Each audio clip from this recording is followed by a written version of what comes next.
Hey guys, it's Brian with Stogie Review, and I'm back with another video cigar review of the AVO 90th Classic Covers.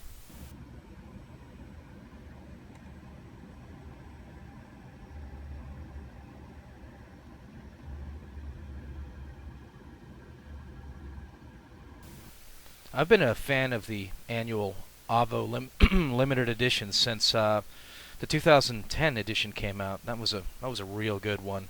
Um, 2009 didn't quite grab me, but that 2010 was great. Memories.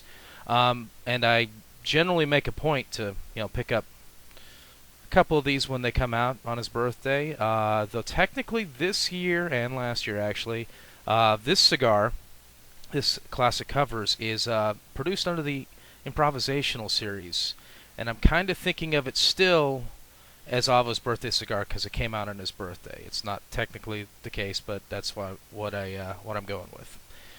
But let's just get right over to what the folks at AVO have to say about it.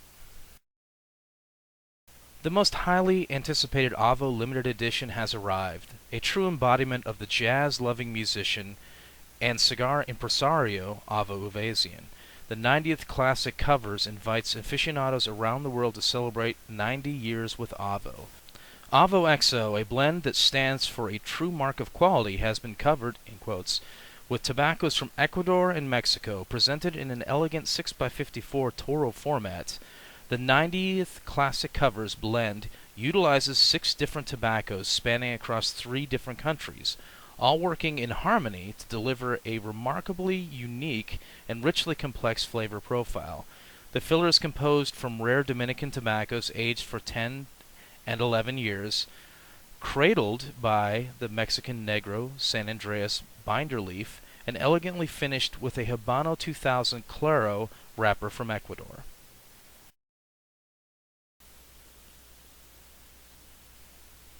I've had several of these so far since they've come out, and the burn, the ash, has varied between pretty firm and solid to really flaky. This is kind of, so far, trending towards flaky.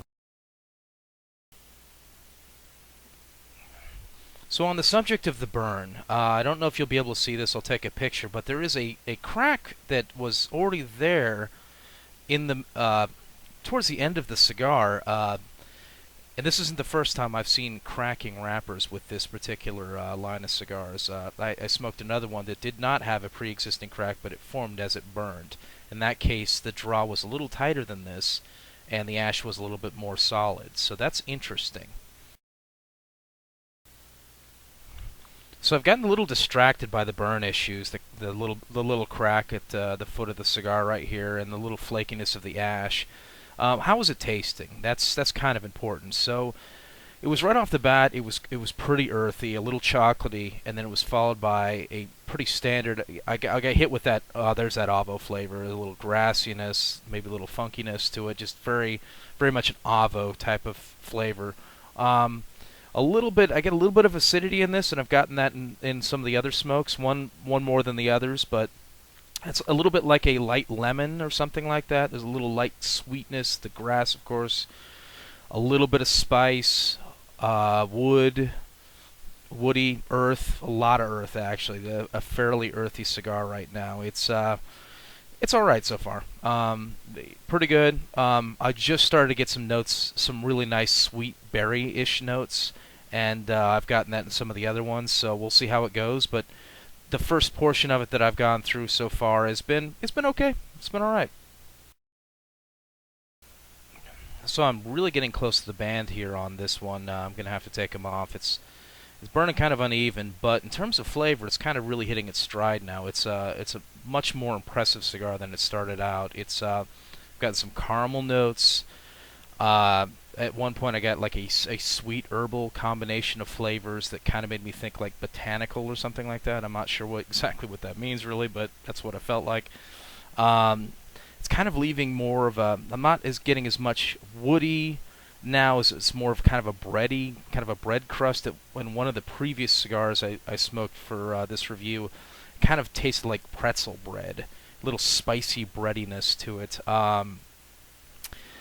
So there's a good amount of spice. I almost got something that was almost like a vinegar clove touch to it, which was really unusual, but that was kind of a fleeting little puff. Yeah, some of the grassiness is still there, some of the citrus, some of the earth, a little bit of cream to it, not as much, again, as in some of the other cigars. One of the other ones that was a little bit more of a firm draw to it, had more of a kind of a creamy profile. This has not been nearly as creamy, more robustly earthy and a little bit more spicy.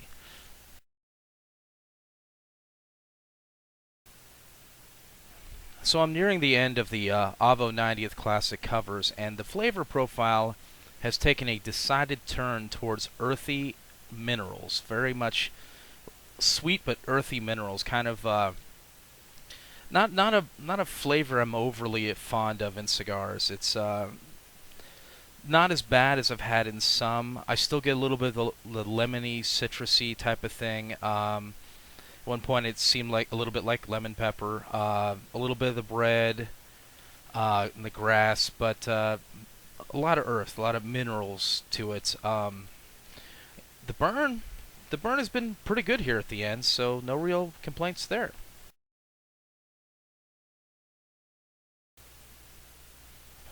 So what's the verdict? The AVO 90th Classic cover is a good cigar. In fact, it's better than average in terms of cigars. It's a solid B+. It's not my favorite AVO release, limited or otherwise, and I'm not too surprised by that. I've found that AVO limited editions are always significantly better, smoked anywhere from 6 months of additional aging up to several years. My recommendation is to go ahead and smoke 1 or 2 of them now, but hang on to the rest of whatever you buy for at least 6 months. I think it'll really pay off. And thanks for watching. And as long as you're here, leave me a comment and let me know what your favorite AVO limited edition is. Hey guys, it's Brian from Stogie Review, and I'm back with another video. It's surprisingly hard to say annual AVO limited edition. So I'm nearing the end of the AVO 90th Classic covers, and the flavor has turned taken.